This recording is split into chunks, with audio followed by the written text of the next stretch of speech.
You compare prices when shopping for flights, hotels, cars. So why not small business insurance? At Simply Business, we'll show you policies that fit your business and a range of prices to help you save. Who knew buying insurance could be so simple? Visit simplybusiness.com for your free quote today.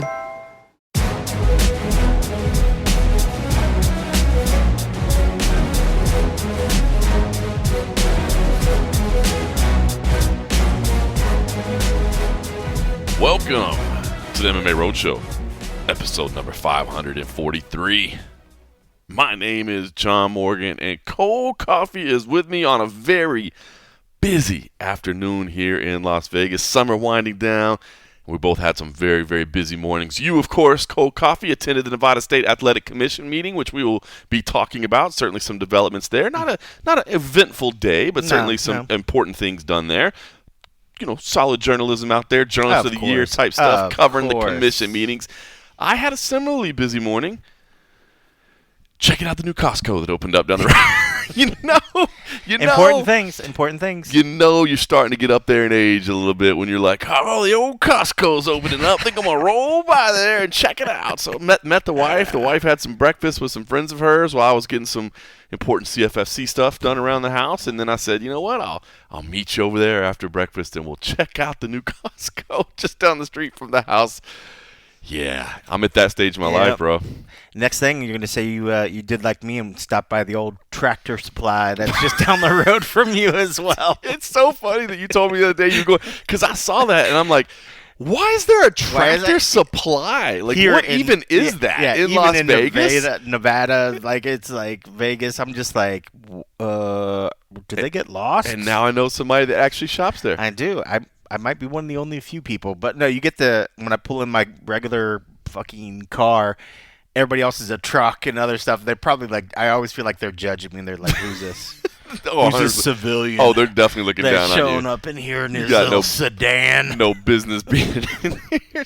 I will say the new Costco, very close to the house. I'm excited. I am actually excited. As silly as that is, Costco is great, but in Vegas is kind of funny that it's not like, I feel like in Dallas, like if something, where I grew up, if something was like 20, 30 minutes away or whatever, like, whatever, it just is. In Vegas, like if something's 20 or 30 minutes away, like you don't drive that far, especially to go like shopping or whatever, you know what I mean? Like you're not going that far. So this one's like 8 minutes from the house or whatever, so it's close. That's nice. So I am looking forward to it. So we were laughing at how old we sound, but they did have some cool stuff in there. But they did, check this out, they were passing out samples of caviar. Whoa. So had a little caviar this morning. From where? It was North American caviar from Costco. Is it Kirkland brand? No, it wasn't. It was some.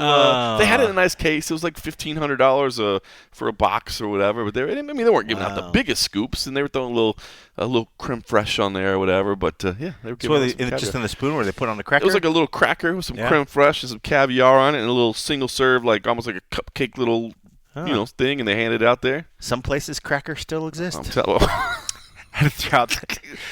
let's just talk restaurant news? Can we talk restaurant news? The Cracker Barrel rebrand? Is that what you're leaning? Yeah.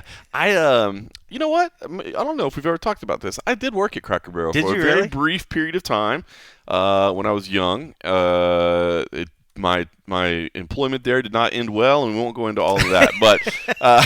But I did work there for a little bit, and they do have some good breakfast. And I actually did have fun. I was a line cook there, and it was actually it was a fun kind of cooking job because you had so many different things to do. You know what I mean? You had like your flat grill over here, and then you had your scoop station and your ovens and the fry station, and their menu's so big. Oh yeah. So I'm not a big Cracker Barrel. I don't attend there a lot. I'm not an enthusiast to go eat there a lot, but I am familiar with the brand, and they did have a very generic rebrand of their logo. It's funny. I feel like Cracker Barrel's was like the one that whenever we would be on family vacations with Mom or out driving, like I felt like they couldn't pass a Cracker Barrel without us sit on the front porch and just sit in there, get some grits, get in a rocking chair, and gravy, and other stuff. The breakfast is good. The breakfast is solid, and then if anybody's ever been to them, they have the huge like memorabilia in the front room. The store full of junk. The store full of junk. And if you got a kid, you're gonna end up buying something. I can tell you that from experience. And it's funny because I just had to remark because there was this huge what I thought was hugely funny comment. So they rebranded, and if you look at the original logo, there's a gentleman sitting in a rocking chair next to a barrel, Cracker Barrel, and then it says Cracker Barrel next to it. The new version of it is just the words Cracker Barrel, and somebody remarked, "How can you get rid of the cracker and the barrel?" I was here when you saw that for the first time, and it was a spit take. Like you literally almost spewed your beverage all over your computer as you audibly gasped and cackled. It was like one of those things. I was like, "Why?" That literally they just tapped in my brain. I was like, "That would have been me if I saw that." But yeah, it was just so funny. So it's funny. But it's pretty crazy. I did see that because they did make a iconic logo in American culture, like the most generic logo possible. So I don't know what the thought process was behind it, but I will say this. I haven't heard people talking about a Cracker Barrel more than I have in like the last 24 hours or so. So maybe it worked a little bit. Maybe I guess there's that. But yeah, it looks so generically like bland. I think what the other one, maybe it was nostalgia and it reminded me maybe they want to get rid of nostalgia. I can see like they're trying to modernize the brand a little bit, but that's a brand you don't really want to modernize, right? Yeah. You want to kind of lean into what it is. Yeah, because then like if we're gonna modernize it, what are you gonna do with that front room? They're just gonna get rid of all that stuff. Because it looks like a antique thrift store in there or something. But it is. Regardless, but I'm glad that the Costco is here. I will make my way over there, and like you said, it's probably 20 minutes from here. Dude, it was fun. Maybe not that far from here. From here, minutes? No, it's like 5 minutes. Dude, it's like it's closer than the Apex. You said Buffalo and what? 215. It's literally right here. It's not. It's even on this side of the 215. You don't even have to cross over to the north side. Can't be closer than the Apex. It's closer than the Apex. I know, which is crazy. Driving to the Apex from your house is insane, man. You've got a primary position. But you know what? I love it. It is funny. My wife said, because we were going in there, it was almost impossible to find a place to park to go in. Yeah. And it's just absolutely packed. And it literally just opened today, like a matter of hours ago. And she's like, isn't the economy supposed to be bad right now? Like, look at all this. I'm like, well, it is weird. You know what I mean? Like, the economy's not bad. I think people are a little scared overall. I mean, we hear, like, Las Vegas tourism backing off. Things are a little. Yeah. But, man, people are out spending money. Who are these people? Are they women? They're sitting at home? Don't they work? There's a lot of people that do. In fact, you know what's funny is my wife said, I think that's one of the teachers from Eli's school or whatever. I don't know if they ducked out for the day or it was their off period or what was going on. But, yeah, I guess on a Thursday, it's a lot of people that could be folks like myself that work at home when they're not on the road. But, there were a lot of people that either have the day off or just played hooky to go to a Costco. Just to go to the Costco. Kind of like when the Canes and everything new opens up, everybody just loses their mind. But Costco's in general are very, very busy. But I can see where the new one where, like you said, everybody that doesn't have to travel across town. Because there were, like, 3 before? Yeah, but just none of them in the Southwest area. And none of them in great areas, It was always like a drive. We live over in the southwest part of town, which for a long time was kind of on the outskirts, and now is developing very quickly. They moved all the old zombies and the timberweeds pushed away. All right, man. So anyway, some of us were just dicking around this morning. Others were actually working, and that would be you, Cold Coffee. You went to the Nevada State Athletic Commission meeting. I was listening in on the phone. Not a lot happened as we kind of expected. It was one of those ones that, as we've seen many times, if you've never watched or listened in or seen the videos, a lot of the stuff gets done behind the scenes. It's not as if you show up and Sean Strickland's got to talk about, well, what happened? Well, what reason? Whatever. It's just they get the agreements done, and then basically this is an opportunity to just ratify the agreement. Yeah. And the agreement was $5,000 fine, a 6-month suspension, which is retroactive to the day of the offense.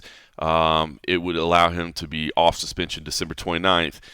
Can be reduced to 4 months if he takes an anger management class. Interesting. I thought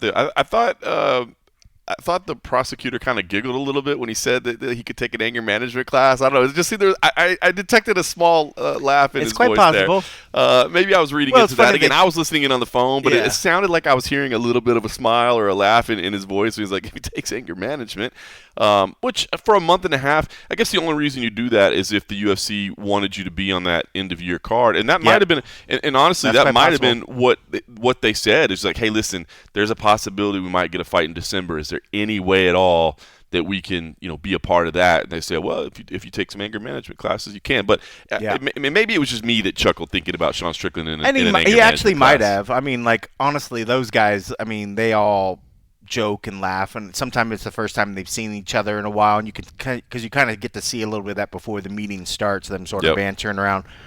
And this prosecutor, he's a younger guy. Right. I mean, so it's quite possible he might have chuckled a little bit, but I don't want to make it clear, not disrespectfully. Yeah, I don't think just think he we meant all to, laugh a little bit. You know what I mean? Like the thought of Sean Strickland being in an anger management class is pretty funny. Yeah, and even the thought of like they could have tried the route of a PSA, and I'm like, then I think everybody would have lost it probably. That's to be honest with you, I thought that's what they're going to say when they were like, can be reduced to 4.5 miles. I was like, here we go with the PSA again. Here we go. But yeah, no, I mean, I think it makes more sense, and there's probably a better chance of this actually happening. Yeah.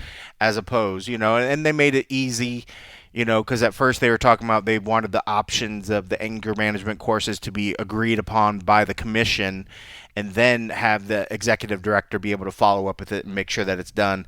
And the commission was like, can we just do something right now that if Jeff finds an anger management course that they agree upon, that he could just handle it, and then boom, let's done. And they're like, okay, yes, let's do that. So they did that. So it was good. But no, it was interesting. I thought the one part that was valuable and they took the time to say it was when after they approved it and ratified it, they did take a moment to say that they wanted to thank Sean Strickland for making the process easy, for apologizing for the behavior, for owning it and assisting them in process making. I just think that's such an important thing because I think we've been watching this commission for years and seen it for years, and I think people sometimes don't realize, man, if you've got to go for them because you've got a disciplinary hearing, whether it be a drug-related hearing, whether it be this situation, man, the more you can do to just own up to what happened, to make their job as easy as possible, to don't make it seem like you're trying to hide things and making them go after it, and et cetera, they tend to be more lenient. Yeah,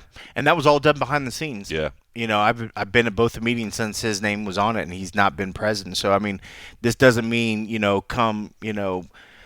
get down on your knees at a commission hearing in front of everybody in the public and do whatever. Just reach out to the people and do your thing. So, yeah, I mean, respond to any paperwork they send. Respond to the paperwork, do all the, dot your T's and I's. And I thought it was interesting. But, I mean, also, too, I felt like sometimes, when you feel like they go out of their way to give reductions that they have to sort of like justify it. Yeah. Because sometimes when they just don't, I think people then just think that it's favoritism.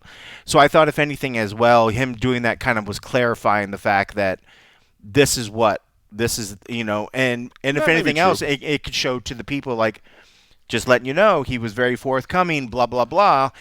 And then you put the, picture together.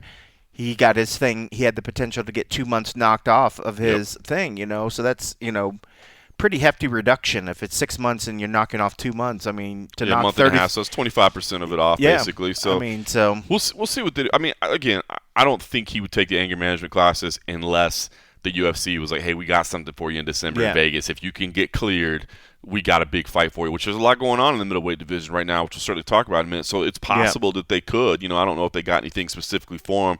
Guess you'll have to see how all the timing works out. Probably wouldn't be a bad idea if I don't know, but is it like an online class or you got to do something? Well, that's the thing. I mean, I'm sure it could be. If he comes up with the circumstances that he can't make it to whatever, and Jeff's like, okay, this is a reputable thing. It's not like you're just going to, Cold Coffee's anger management, webinar.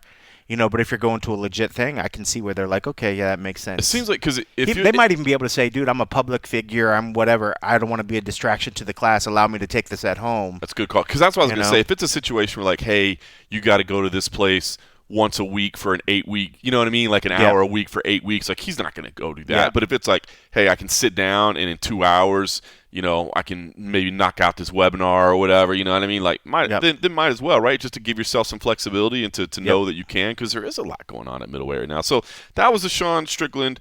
The same incident, Chris Curtis. Yeah. Not a lot of discussion in that one either. They said, they fined him $2,500 plus the legal fees, no suspension, which of course wouldn't make sense to suspend him considering that he was already fought after the incident. But that's what we were kind of wondering if they were going to say anything about it, and they just kind of were like, no, they didn't even explain a damn thing.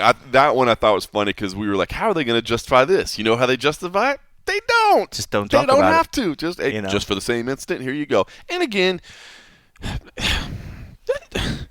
that's probably fair because again, I think we both were on the same page of this, right? Like, let's not pretend this was the greatest crime to ever happen in the sport of mixed martial arts, but you got to do something because you can't let people think that it's okay to charge in. You know what I mean? Because when you heard them talk about it, even when you didn't really, even when you heard like the sort of the process of being read by the prosecutor of what was done, it didn't certainly sound like a lot of difference. Even though you could hear in Strickland, I think they said that he struck him in the head. Right. But you still heard him say that he made contact with the fighter, did whatever. So I was like, in my head, I was like, there's not big difference outside of just, you know, He they threw did punches. make sure That's that what- point. You Curtis know? didn't throw punches. You know, Sean did. So I don't know, but I felt like, you know, that was the one I was paying attention to. I was like, how are they going to justify the fact that he's already, you know? And they did. The way they did it was not even talk about and it. it was really quickly.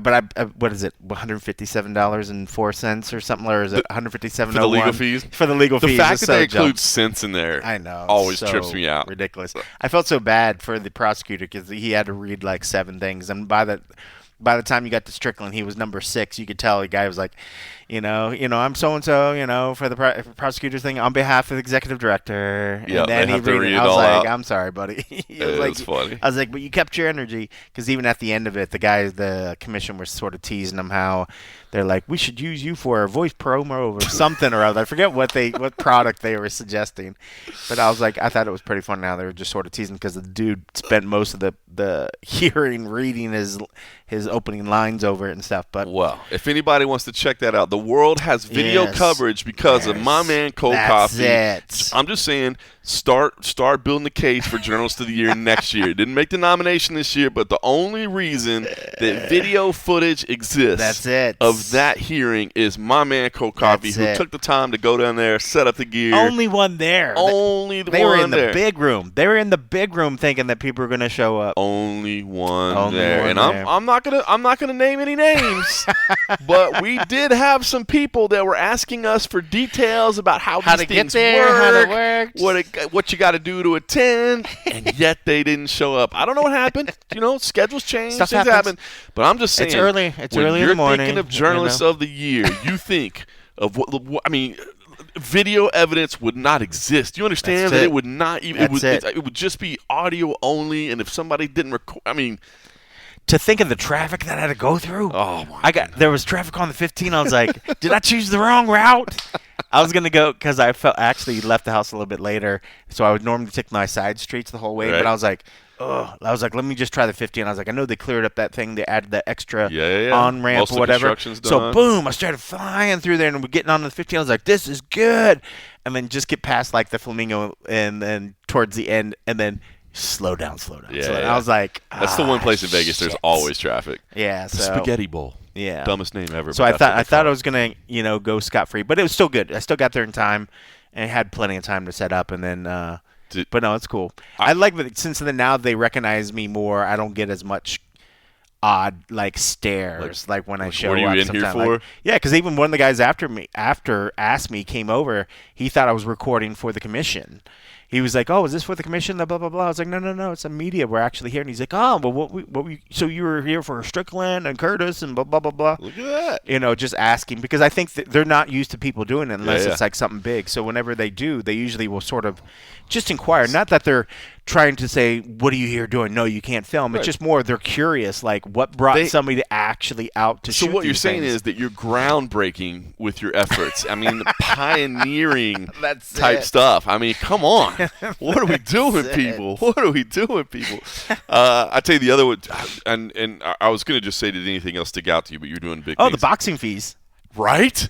I was going to The say boxing- that's- just to that's hear in my notes. just to hear the boxing So- fees. so I anybody actually that's- cut so- that video for Nolan because Nolan's like, I think I'm going to put something together on the boxing fees. So here it I is. couldn't remember if I've ever heard those numbers like that I've before. never heard those numbers Okay, before. that's And why I thought it was know that strange. they're more. All right, so but Yeah. what we're talking about, and I'll just read the line item. Selection of officials and setting of fees to work September 13th, 2025 at Allegiant Stadium, Las Vegas for IBF, WBA, WC, and WO World Super Middleweight titles between Saul Canelo Alvarez and Terrence Crawford. So, of course, this is the championship matchup, Canelo versus Crawford, that Dana White is promoting.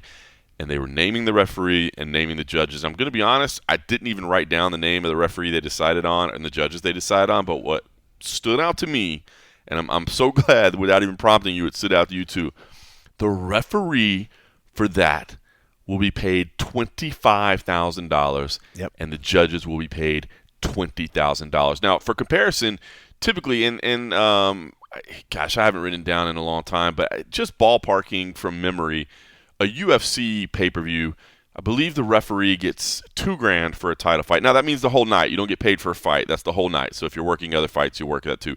But a referee would get $2,000, and I believe judges are around, I think the last time they were around like $1,600 to $1,800. I think maybe $1,600, something like that. So, I mean, we're talking about essentially a tenth of what this would be. And this, to your point, I've never heard one this high. It's all now. Boxing always pays more than the UFC does, or not the UFC, I should say, than the mixed martial arts officials get. But I thought this was pretty astronomical. I mean, good on them. I mean, look, there's going to be a broad spotlight on it, a bright spotlight. Well, you just got to think how much the commission's actually getting as a percentage from this to have that kind of money to put it, because the commission's paying them. So whatever the percentage fee that they're charging the promoter to do this, because it's not like they just want to come out of pocket and pay 50, or was it how many judges? 3 judges, so 60 grand, 80 grand just for your ref and your 3 judges. They're not going to come out of pocket that just because they're like, hey, because this is a big event, you know, it's going to have people watching. They're literally, I mean, just the money for this event to happen. I'm sure they're just screaming over there. They're just loving it. And it's funny because one of the things I noted, and I took a picture earlier, you know, because the consent agenda, you know, they just sort of blanket and they accept it. One of the things on there, should he pass his clearance, is Terrence Crawford applying for his license. You know, so that's always I funny. assumed that he was probably going to have a pretty good chance of being. He got his license. You know, but it's just kind of funny, like when they have the list down the license below of like the different other fighters that you see that are the unarmed combatants and the seconds, and so that people just are current. But I usually filter through those and look for any name that's sort of standing out that you haven't seen. But a lot of the names I've been looking through, I haven't seen Connor's name on there. No. But to give you guys an idea, so if I'm just looking down this unarmed combatant thing on here, even in the first column, so you see like Julius Dolarenko, Eric McConaughey, who just fought, Joseph Morales, and the next one, Tatsuro Taira, Julius Walker. I mean, like, so as a point of thing that every once in a while these fighters have to get their license approved again just to be able to keep fighting.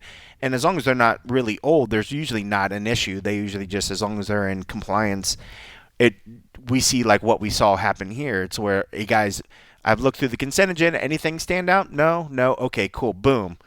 And you're good to go. When you think like of a fighter's probably, if they're ever stressed about, I wonder if my license is going to get renewed, are we good? Like, bro, more than likely it's going to be it's going to be just like this. You are approved with, you know, no discussion at all.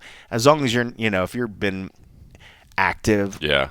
You know, the only time they really give you any extra attention is if you're over 30. I believe it's over the age of 35, right? 38. Is it 38? Well, at least this boxing one, the line item you're right. says 38, but I couldn't remember if it was 38. I don't know, boxing separate from, no, because there's an MMA guy underneath it, Cole Jordan. So it must be 38. Yeah, it's over the age of 38. You have to, at that point, you have to submit to extra comprehensive no pro fight in the last 36 months and over 425 pro rounds. Those are the 3 tick boxes in this box. I've never seen over 425 pro rounds. Depending on what sport, that is a lot of fights. A lot of rounds. That's a lot of fights. By the way, one name did stand out there. Jimmy Drago, who fought for CFFC, made his way to Dana White's Contender Series. Came up short there, but he's a hell of a fighter. But his full legal name is James Dean Dragon. Yeah, bro. But James Dean. You see who's right under him? Bradley De Silva? Yeah. The guy that fought on the Contender Series but didn't get the contract. Yep. You know, Bisinger Sirsakaf was in there so, as well. I mean, that's, and we always say a lot of times, I mean, like, so, you know, certainly he can't be having his name for an event that's already happening unless they're already in consideration of trying to use him for something forward. It'd be really weird if he's already fought and he hasn't been approved. But you can't. You have to be approved. It has to be approved. But this, maybe they have a blanket sort of like whatever. Maybe that's what some of the, like those weird line items that you you see sometime where the commission says, I forget what the phrase is, where they just agree to like these promoter waivers or something. I forget what the phrasing is. Not that I wouldn't think that should cover over something like that. It seems more like if that was just like an event change where they don't have to contact them about something little. But so here's a guy that didn't get the Contender Series, but more than likely, I thought he put on a decent performance. Relative, it wasn't enough to get what he got that night, but he's more than likely just going to be on another fight card, and he's going to be good to go because he's registered and he's licensed and he's good to go. So it's kind of neat. I mean, it's purely like if you're diehard, like nobody else really cares about this stuff, but it is interesting. Yeah, and this is on the agenda. If you go to the Nevada website, and when you go and you look at the calendar for the commission hearings, when it gets really, really close to it, whether it be a week or a few days out, they will attach the agenda, and you can see stuff like this that you don't normally ever get to see. And they don't bring it up unless you're in the room. When you're in the room, they have a printout, or if you see it online. But if somebody was really a diehard and say, well, man, I wonder who was licensed. When was the last time so-and-so was licensed? You could literally go in there and say, okay, well, Tatsuro got his license was renewed on blah, blah, blah, August 21st. 2025. I'm telling you, it's all the little things behind the scenes that people don't think. I'm obviously seeing a lot of it now. We just had a call last night going through all of our medicals for our next event with CFFC in Atlantic City, getting status updates on where each of our athletes are and what has to be done and that sort of thing. So it's fun to see that side of sport. Obviously, for years, we just kind of covered the big stories out front, things like Reinier de Ritter and Fluffy Hernandez getting booked to fight each other instead of having to pick one or the other as to who was going to get the first middleweight title fight. So, man, I wanted to ask Dana on Tuesday night. I guess Dana White's Contender Series, much better showing this weekend. We had a much more exciting night, 5 contracts. Oh, yeah. But Dana was not available because, assuming he was just in a quick move to get out to Shanghai to take off. Obviously, he had a lot of travel ahead, so he did not speak to the media on Tuesday night. But I guess I would assume with that being announced, and he literally announced that thing, right before we went on air with Contender Series, I guess you would assume that means, what do you think? Do you think it means that Hamza Chimaev is not fighting in October in Abu Dhabi? Because, that's an awfully fast turnaround. That would be a really quick turnaround. Yeah. I wouldn't think so, but, to be honest, it wasn't like he took a lot of damage. No, he didn't. I'm not worried about him so much. Well, yeah, I don't think he took a lot of damage. And I would think, because we said it, right? You'd think they'd want him to fight in Abu Dhabi, right? You think Abu Dhabi would want him and nobody else. 100%. They are very, very picky. It was what we've seen over the years. They will be mad. They push back on because cards. They're financial partners, right? They're no. We're paying for this. We want. In fact, you remember because there was that one of the very first cards that they tried doing after, and I can't remember what it was, but the card got rejected. That was Saudi Arabia, actually. Was that Saudi? That was Saudi Arabia. Same thing, though. They're partners as well. Yeah. They're paying for an event. It's interesting because I remember that press release said that all their pay-per-views would get 2 title fights. But I guess maybe that's just kind of a if we can make it happen kind of thing. Remember? Because I remember that language stood out to me because they never put that in there. It was like a minimum of 2 title fights. But maybe they're saying, look, man, we're giving you Aspinall versus Gane, the heavyweight title. That's the heavyweight belt. It's big enough. But the reason I say this, so the event's October 25th, and you're 100% right. Hamza Chimaev, I certainly believe, could compete on October 25th. But this fight is going to be – this one's taking place October 18th. So certainly, unless you're expecting a Beisinger, Sisakayev type turnaround and fly to Abu Dhabi, that's not going to happen. I guess it could open it up maybe for Imavov and Bohayo on September 6th, but even that's a 6-week turnaround? So, I guess with RDR and Fluffy being announced for October 18th, that rules them out for sure of the following week. And maybe you just sit and say, what else? Because you can't go. There's nobody else right now you could do. Those are the 4 guys that you could give a title shot to right now, right? If you're going by rankings and stuff. Yeah, you could give it to anybody. And you could say Sean Strickland, right? He's suspended, though. He can't compete. We know that for sure. Look, you could say Israel Adesanya. Obviously, he's coming off multiple losses in a row, so he makes no sense. But the UFC can do whatever they want. I don't think stylistically he would really be appreciative of that fight anyway. No. Boy, he would get worked. You could. Oh my God, you can't go. I'm looking at Brendan Allen and Michael Venom Page and thinking, could you go either one of them? The 9 and 10. How do you can't. You just can't, right? So it's tough to justify it, but but you know how the UFC is. If they have enough time to spin some sort of line, they can. But yeah, I would think that they want Hamza there above all else. But Who knows? I mean, what else? I mean, it's interesting. I just thought for sure they'd find a way to have him on that card. And Yeah. with the scheduling the way it is, I don't know if you can. I guess you just look to Paris and you say, hopefully somebody gets out of there clean. Yeah. All right. I did one thing. I want to set the record straight on this. Just John Jones thing. Remember when he came out and replied? Did you see that tweet where he put at the bottom of it, "Clean up grammar," and everybody thought he was. Everybody, fixed grammar. Yeah, fixed grammar. Mm-hmm. Everybody thought he was sending it to ChatGPT. I think Yeah. he was sending it to some. I think that goes to show he's got somebody handling the social media posting Yeah. for him, right? Yeah. I think they were saying, "Hey," Because I think if anybody knows, I mean, because if he sent that to ChatGPT, then he would copy the response and send the response. Like that would be like him copying the prompt and then ending with the fix the whatever.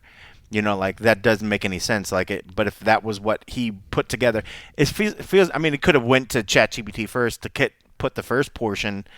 But if he's asking fix a grammar, he might. I mean, granted, you have to still kind of go through what ChatGPT does and change some things anyways, or they're like giveaways that it's been done through ChatGPT. But more than likely, I feel like that was him rambling. Then he was just sending it to his spokesperson or whoever that handles something. it's a silly thing, but if you're going to make fun of somebody for making a mistake, I think you should make sure and you it was had probably the a mistake new properly, person right? too, and that's why they didn't think about double checking that fix the grammar. That was pretty funny, though. All right, UFC Fight Night in Shanghai this week. A little bit of a rough start. We talk about enjoying the early fights. This is a little too early. If you're over in Europe, though, man, this has got to be like in your wheelhouse right here, right? I mean, this is what we like in the 9 a.m. This one's gonna be rough. Yeah, because I'm gonna try to watch. It just means I'm gonna pass out right after it and then be like a vampire and sleep during the day for a little bit. I haven't figured out what my approach is yet because it starts at midnight. I know. So what do you do? If Just try to stay up? You can't stay up till 6 a.m. Do you? Yeah. Yeah. And then just crash out. And then crash out for the day. But that's the thing, because then I already know that it just means I'll probably end up getting 3 or 4 hours sleep, get up at like 10 or so, and then get your day, because I don't want to waste the day. But I find myself having a hard time trying to set an alarm, wake up at 3, knowing I've already missed some fights, because then I'm gonna feel like I'm missing out on whatever. Because the likelihood of me going back and rewatching it is, I'd rather just torture myself and stay up as opposed to find the motivation to go back and rewatch it. That's just the way I am. I would more than likely, I don't know. Let's go, baby. If I didn't wake up, I'd be super pissed, because then I'd have to go back and then I'd probably just watch the highlights or something and do whatever. But for us in Vegas, it's going to be a midnight start time for just staying up for the prelims and a 3 a.m. start time for the main card. And I definitely want to see Kyle Dawkins made his way back in to the UFC, came back to CFFC, rattled off 4 straight wins, was willing to fight anybody on the way, literally just said, I don't care who the opponent is, just get me opponents, keep me busy. I want to keep winning fights and make my way back. I'm excited for that. He's got an interesting matchup, man. We talked about it a little bit with Michelle Pajeda. We talked about it when it got announced.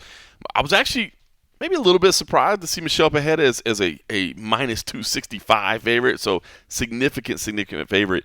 But Michelle's tough, man. He's a very, very tough fighter for sure. And when he's on, he's very, very when difficult he's to on. do. Yeah, it's just consistency. Yeah, I'm at the point where I'm done picking him. I'm done picking him. Last couple of times he's just looked terrible, and I feel like I was so many times just trying to wait for that vintage, exciting moment, and I feel like now his walkouts are more exciting than his fights. That anticipation, that like character that he's portraying when he walks out there, and then when the fights start, he goes flat. And I don't know if that's because he's burning himself out. He has an adrenaline dump once he gets in there or something, but it's one of those balances, I think, too, right? Of like everybody was like, "Hey, man, like calm down a little bit," but then like sometimes that's who you are too, right? Like that's what makes you effective is what you are. He had that amazing win streak where he was just rattling off first round submissions and TKOs in a row, and then he's had a couple of setback losses and been a little bit flat late. Although, one of those losses looks pretty good right now to Anthony Hernandez. That dude just keeps getting better and better. And then Alex Magomedov, another one that I think is kind of tough to gauge sometimes, has like some inconsistent performances. So tough one. I was just a little surprised to see him be that big of a favorite. I knew Darkus would be the underdog, but I was a little bit surprised to see him that much. So Right. definitely want to check that Dawkins out. is going to get my underdog money right there. Dude, I'm throwing down the all CFFC parlay. Are you? Because you got Aljamain Sterling up there at the top, too. Oh. He's sizable favorite against Brian Ortega. I was a little bit surprised to see that I one, was too, to be honest. I was too, because, honestly, there was a part of me, I was like, oh, man, Ortega, when Ortega was, like, just destroying dudes and, like, at the top of his game, I was leaning him. But then I was like, man, he just hasn't quite been the same. And then I looked and I checked the odds, and I was like, okay, maybe my thinking that Aljamain maybe has a good chance. Maybe others are leaning the same way. But I ended up, at the end of the day, I went with Aljo.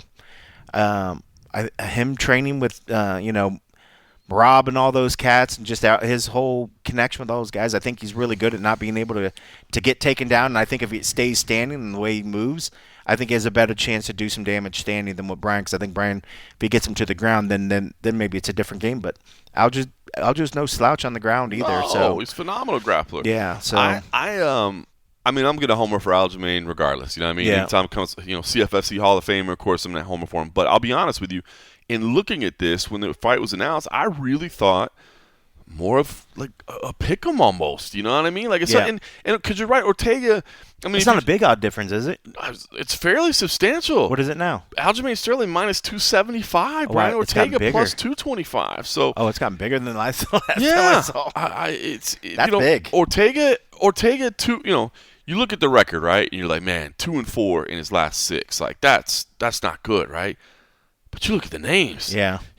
Diego Lopez, Yair Rodriguez, Alexander Volkanovski, Chance St. John, Max Holloway. I mean, the elite of the elite of the elite. And, Yeah.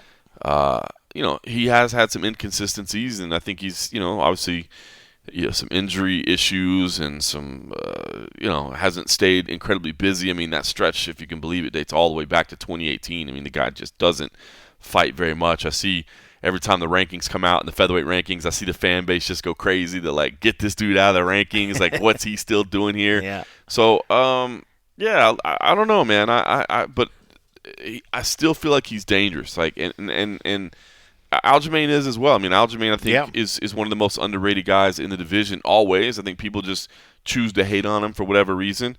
But I was a little bit surprised to see the line up there. Yeah. No, I am as well. It's crazy because I think the last I saw, I thought Aljo was a slight favorite. I thought he was still maybe 215 or 2 something, but I thought Brian wasn't that big on the comeback. But wow. Yeah. Big difference in the main event as well. Jamie Young and Johnny Walker. I'll be honest with you. I'm pretty high on Jamie Young, man. This kid looks like kind of the, I don't want to say the future of the division, but certainly an emerging force in it, to be sure. The guy looks like he's going to be around. I mean, he's 27 years old. He's got a ton of experience. He's on an incredible win streak. Just the power, the striking, the damage. I don't know if I'm ready to say this guy is a future champion for sure, but he's going to be a force in the division for a while, I would definitely say. And Johnny Walker, love Johnny Walker, but again, inconsistency, results, that sort of thing. So that's it. It would not surprise me if Johnny Walker does something crazy, like, because he's capable of it. Yep. But to me, I feel like Jamie Young looks like he's the guy right now. He just happens to be the guy that's in form. Yep, I agree. I mean, Walker, I mean, I can't. I mean, people love the dude. I mean, he's funny. I mean, it helps that he can get on the mic, and he does a good job on the mic. And then when he won, everybody loved the fact that he used to do all those little celebrations, and he was just quirky, and he tried to just be this personality.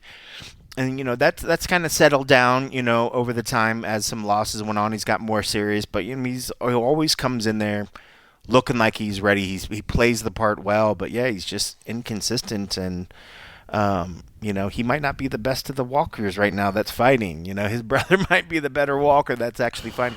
He's kind of coming his own, and boy, and all those little heel hooks that's and crazy stuff that he has going on is just fucking gnarly. But Johnny, I mean, he's got a chance. Everybody's got a chance, and it's funny. In my head, I had it switched. I thought he was the shorter of the two guys in this, and according to Tap Ali, he is the taller gentleman. Oh yeah, by 4 inches. Yeah. But I thought Zhang was actually tall. I mean, he's 6'2". I mean, he's tall, but for some reason I thought he was taller than that. But it says Johnny's 6'6". Man, I don't. Massive. But yeah, I mean, that's a huge difference. But I mean, that definitely can weigh in Johnny's favor as well. He's got the reach. He's got the size difference.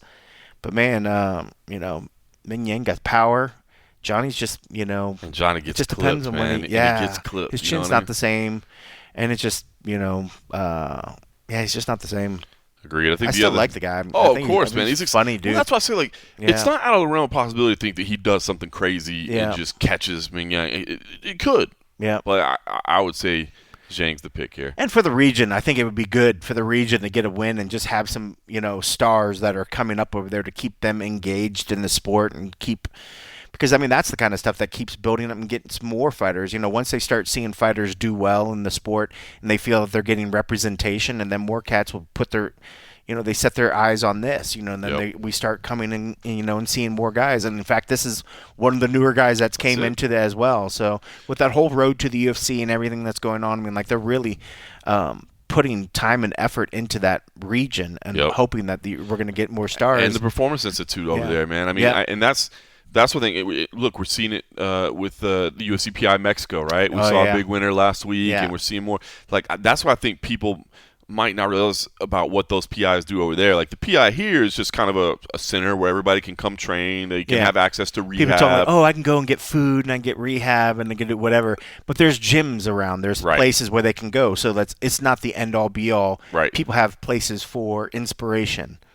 This is what these are over there. This is an actual training center. They are coaching you, and they are developing you, and they're developing talent, and they're identifying talent. They've like put athletes from other sports through a combine basically, and use the numbers that they register in the combine against the numbers that they've collected from the data in the UFC, and seeing like, because of your power here, because of your speed here, we believe you have everything it would take. I mean, it's science. You know what I mean? It's science of That's cool. finding. It's really pretty cool, man. I mean, I know people want to trash the UFC at every opportunity that they get, but you talk about, and this is like, it gets to be a very complicated discussion, but like when people talk about like the percentage of revenue that goes to the fighters, and I'm not saying that it shouldn't be higher or couldn't be higher, it should go up. Obviously, that's a big discussion with the $7 billion deal that they signed. These are all ongoing discussions that happen, but I think sometimes people forget about these things. When they have these discussions, it's like, they only pay 16% of revenue to the fighters, and then they act as if 84% goes into Dana White's pocket. You know what I mean? It's like, at least the UFC, and I know it's never popular to defend the UFC. It's only popular to bash on them. Yeah. But they are really reinvesting into the sport and helping, grow it around the globe. And these PIs, like, it's not cheap to operate these things. Granted, not billions. Yeah. So there's still going to be money on the table, but these are things to think about when you have those discussions. And again, I'm not saying the UFC has done a fantastic job. They have given every ounce of revenue available that they can. No. But these are things to discuss. Yep, 100%. 100%. So, and at the end of the day, like, who is it? Somebody that, I forget, somebody that was not defending it the other day, and they're like, it's fine that you want to argue and complain about it, but at the end of the day, if the fighters aren't arguing and complaining about it, then, like, what's your point? Well, I'll be honest with you there, too, man, and obviously I'm not really much into the media game anymore, but I got to a point where I felt the same way. I've seen, like, Luke Thomas openly express it, where it's like, we saw over the 20 years or so that I was doing it, multiple attempts at these guys banding together, and it just never panned out. And I don't know that it ever will. I don't know that you can ever get everybody on the same page and to get together and collectively bargain for stuff. So it does get to a point where you're like, if they're not griping about it, why are you griping about it? Yeah. Like, and if we gripe about it, I'm not going to make it my only thing I ever think about and talk about. And some people, it seems like that's the only thing they focus on. Why didn't you ask about the money again?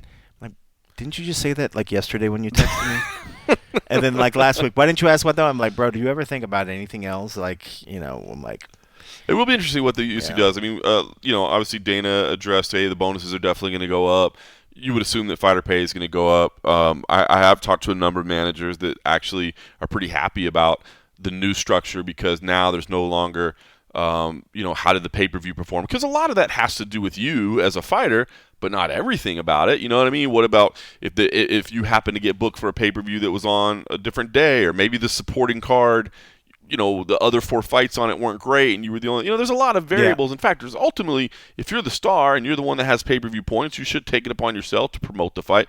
But bottom line is, now you take that out of the equations and you can just get higher guaranteed money, which is, kind of funny because for years and years, I mean, that goes back to Randy Couture years ago, just arguing about, just tell me what I'm going to make. Don't make me wait to the back end and have to audit and be that. Just tell me exactly what I'm going to make for the fight, and that's what I want. And that's kind of where we are now with pay-per-view gone and the Paramount. So I've actually talked to a number of managers that say, look, man, this is actually probably a good thing for us because now we could just talk a number, guarantee that number, and that's it.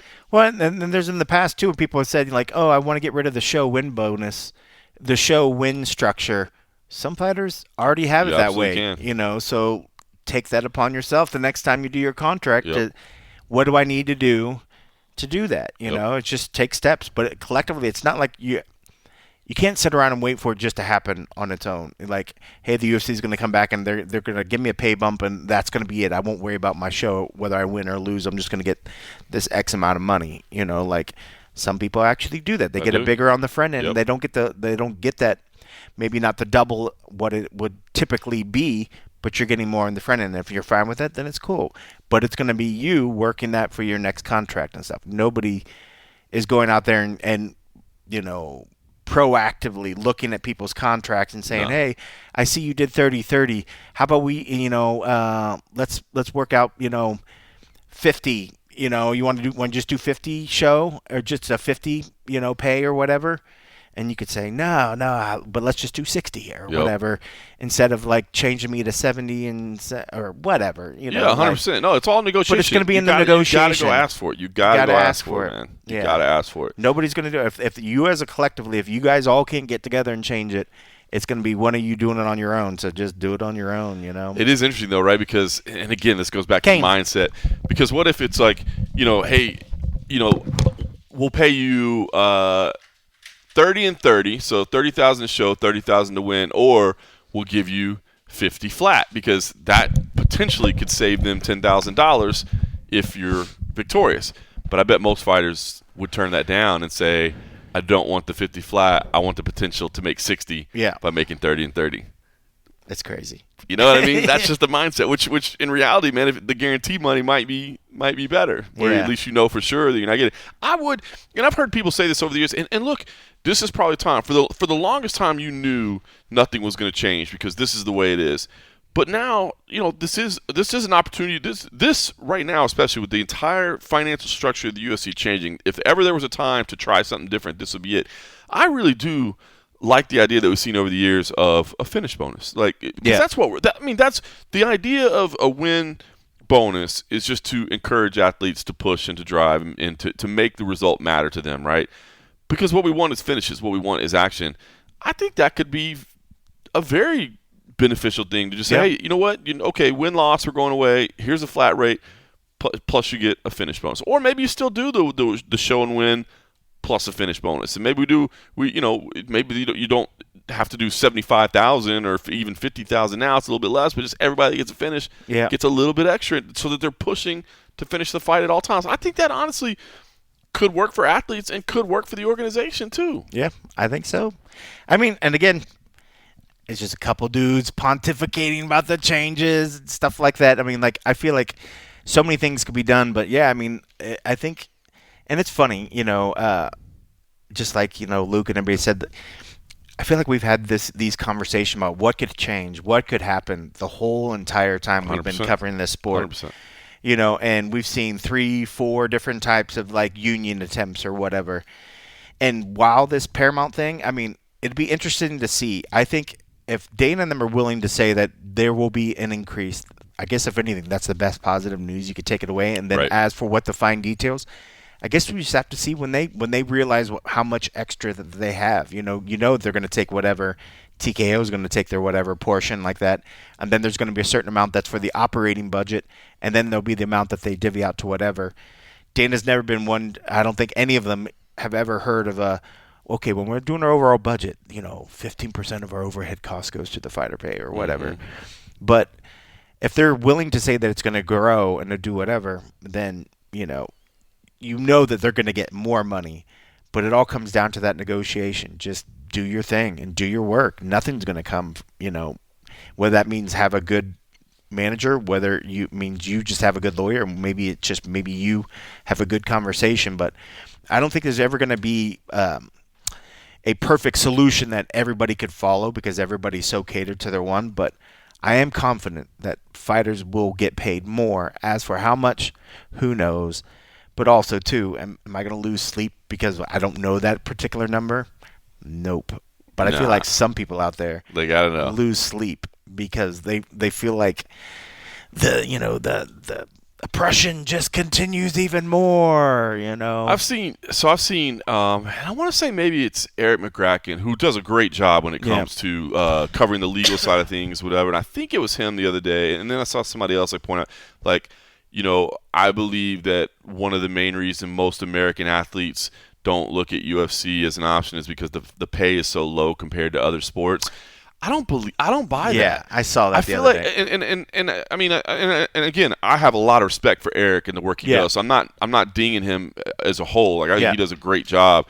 But I just knowing the athletes of the sport, you know what I mean? It's like this is something you fucking love or you don't. You know what I mean? Like I don't think there's ever been. That's like saying the guy, instead of going into big guy playing high school football and playing little league pee wee football, at that point saying, nah, I'm not going to do that sport because I don't know if there's I know I can get money in this one, but MMA I really like it, but no, I'm not going to choose to do this as a kid because there's no money in it. Yeah. Most of the people that go into the sports they go into it love that sport and they grew up doing that sport, and that's why they're in the sport. You don't have this giant guy playing NFL because he's like, well, I just back then I decided that there was no money in MMA, so I followed that. No, these guys grew up loving the sports that they love, and MMA just happens to be not the favorite sport in America, and it won't be maybe ever. I don't know. It never will. It's never going to overtake the guys that are playing basketball on the street, the guys that are, throwing football in the park, doing whatever, and then you got baseball, and then you got soccer, and I mean, it's just not going to do it. It's but it's not that they're about choosing the people that do this, right? Yeah. Like you love this stuff, man. You're passionate about it, like because fighting is hard and it's scary and it's tense and it's you know what I mean, like. I don't know. I just don't buy into that argument. I agree with you. You know what I mean? If that was the case, and somebody might, why did you play baseball? Well, I was good in every sport, but I was just like, I saw the salaries were bigger over there, so I played baseball. You love it, and that's what you're into, and that's what you chase after. I mean, I could see it where if he thinks that body types will take you to a certain thing, it'd be like. Because even if I'd see if a guy was a big, giant guy and he's never played sports in high school, he never played sports in college, he never played whatever, but he's a big, giant guy, he happened to work on the boats, and he's very strong, and he was like, well, I think I'm going to try out for I hear there's a rugby team in town. Right. Or should I go to the gym and try to work out and get some MMA? Well, the rugby pays a little bit better. Then I could see him say, okay, well, now I'm making a choice. I'm going to take my big frame, right, and I'm going to go play rugby or whatever. Yeah. But if, as for thinking like, wow, man, all these 5-star prospects that are going to college and playing football and then trying to get in the NFL, to think that they're thinking like, well, I'm only going to go NFL because it's money and not because I really love my MMA. Yeah. Bro, it's... Or even like find somebody on any... And if you want to prove me wrong, and this will be interesting, find somebody on any of the major any major sports, right? Whether it be baseball, basketball, football, whatever. Find me one and show me like their amateur fighting record, and let me hear somebody that was like, well, my true passion was fighting. Like my favorite thing to do is fighting. Yeah. But I knew I could make more money doing this, so I chose to do this instead. You know what I mean? I don't believe that person exists. I could be wrong. I mean, and there's much bigger, I guess, when you think about the feeder organization, the whole process getting up to where you eventually get to be the money. It's much more involved in these other sports because they're much more like you could play pee wee football. Mm-hmm. Can you train MMA as a kid? You sure can. You can go take classes and stuff like that. But can you really compete? No, you can't compete until you get to a certain age. Is that so does that maybe change where maybe some of the trajectories are? Probably more so than the fact of where the end money is. Because at that point, kids, even in high school and other stuff, they're thinking about just to love the sport. They want to be there on Friday night in front of all the hot chicks and their friends playing football on the field. They're not thinking about, well, man, I could go to the gym and train and hoping that eventually in a couple of years I'm going to be able to fight an amateur fight, it's just different. It's different, you know. man. And maybe if You're there was a working feeder in silence, system, you're working in shadows, Yeah. and it ain't fun. It's Yeah. hard. You know what I mean? maybe if there were more opportunities for them to get that competition and do stuff when they were smaller, maybe that would set the path to where they would have that conversation at a certain point. Okay, yeah, I think sometimes when people think about wrestling. Wrestling is a great sport, but they could take it up to the Olympics, and Right. that was enough for people. And I think some people now, at a certain point, they realize that the Olympics isn't just the end game. They can go off into MMA and Yep. find money. Yep. And now I feel like we start to see some of that conversation happen with people that had a path that was only one limited way, Yep. and now see something else. So maybe if it starts building up smaller, and then that question would, I think, be more relevant as for when somebody's making a decision to pursue a combat sport Right. as a eventual life choice, as opposed to, say, football or one of the sports that we glorify. Yep. You know, and maybe if MMA, I mean, the people that love it glorify it, but on a whole, most people still see it pretty savage. It's always going to be a niche Yeah. sport. Like I've said this from the Yeah. beginning. Like, you know, people make fun of Dana for saying it's going to be the biggest sport on earth. I appreciate that. Like I said, if you're running a company, you should never make it to be like, hey, we're going to be like the fourth biggest. Like, Yeah. no, we're going to be the biggest. I don't think it'll ever be the biggest. I do think globally it could be, in terms of like, because most of the globe doesn't care about American football. But as far as like Yeah. in America, it's never going to be the biggest sport. It's always going to be a little bit of a niche sport because it's a combat sport, and there's just going to be always people that just don't like it. And I've said, and there's always, and it still happens to this day. There's still a lot of people.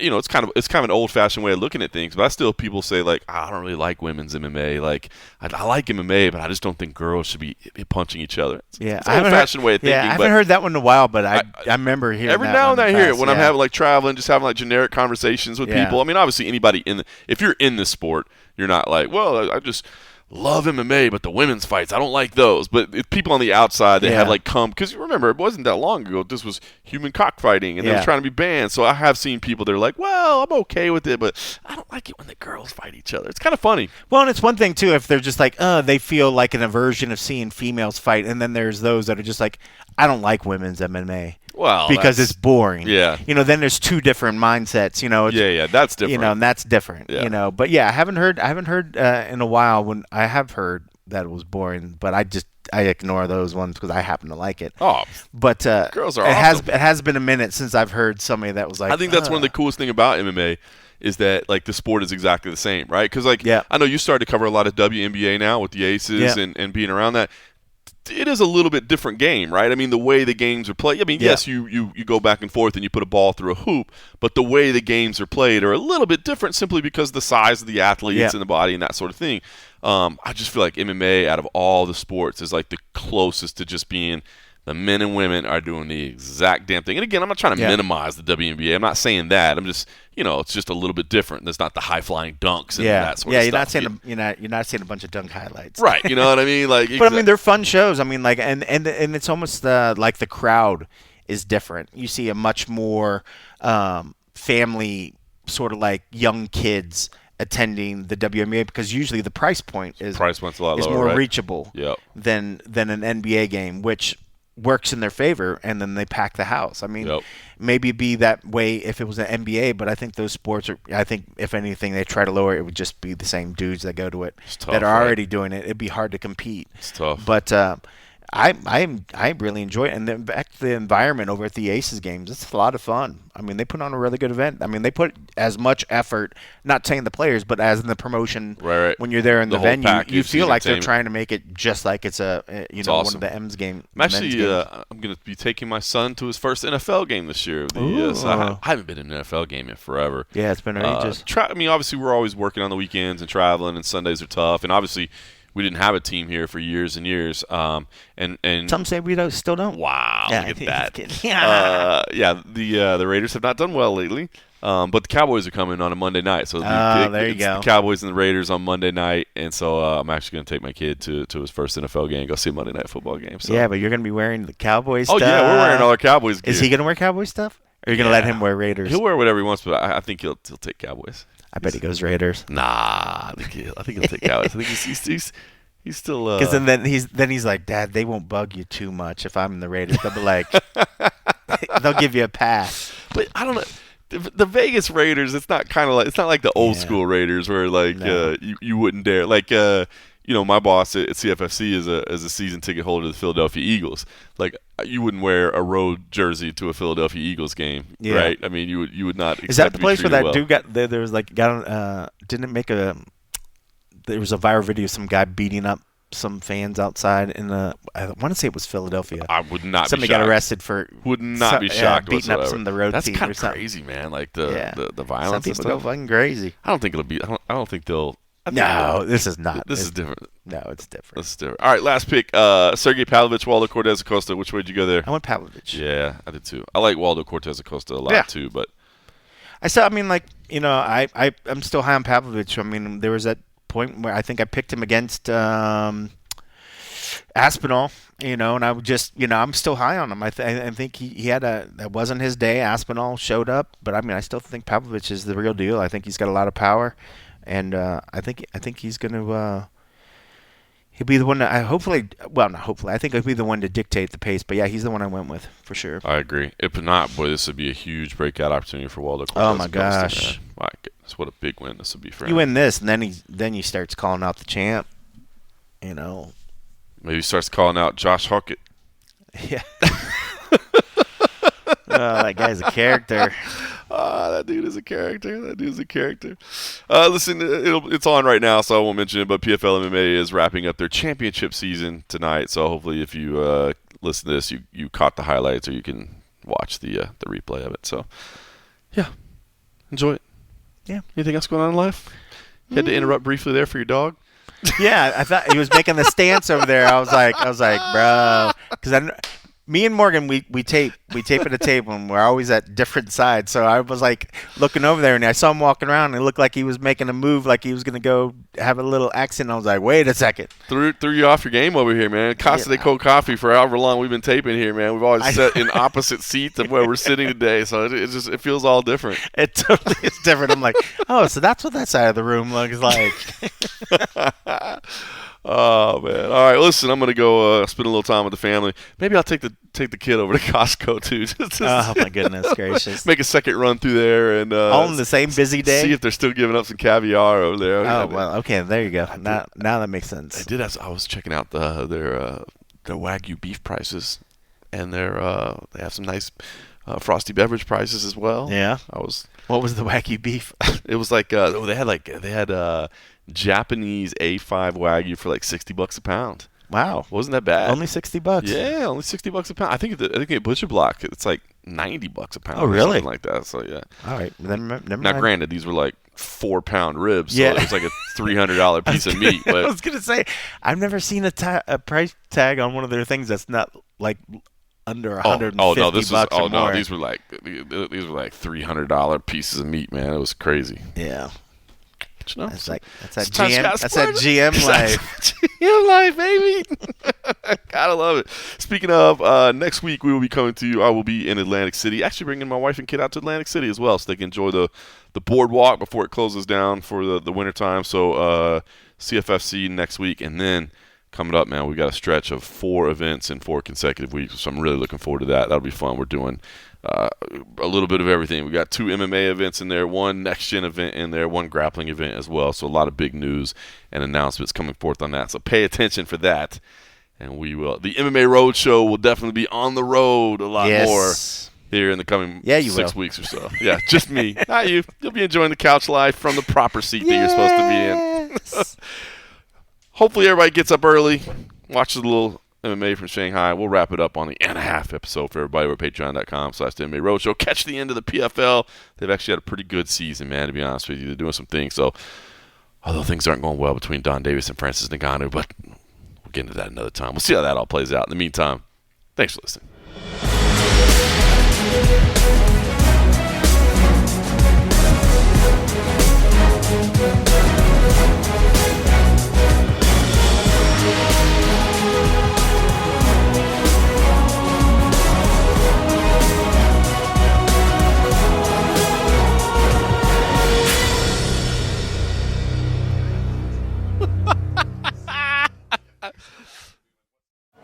When you run a business, there are a lot of boxes to check. Let's see. Payroll? Check. Inventory? Check. Insurance? Well, good thing Simply Business makes getting small business insurance fast and easy. Just answer a few questions, review your quotes, and get covered in under 10 minutes, all online. It's that simple. Check insurance off your list at simplybusiness.com. You don't need to be ripped. You just need the right shirt. Epic Fits gives you a clean, confident silhouette, snug on the arms, soft on the skin, generous where it counts. And with deals like $15 per tee, they won't break the bank. Visit epicfits.com today. Epic Fits. T-shirts that get it.